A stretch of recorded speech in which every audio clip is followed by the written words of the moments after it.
Одржувањето на стамбените згради нов начин на измама во Штип. Од пред известно време непостоечка фирма собира потписи од станарите за да склучат договор за одржување на хигиената во колективните домови. Ваквиот случај на измама го потврдуваат од општинскиот инспекторат за домување, каде има пристигнато голем број на пријави од страна на група станари за овој случај.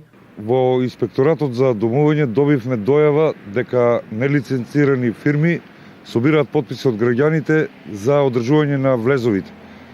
Во Штип има само две лиценцирани фирми и тоа се фирмата Барбир и фирмата Стамбен сервис бизнис центар.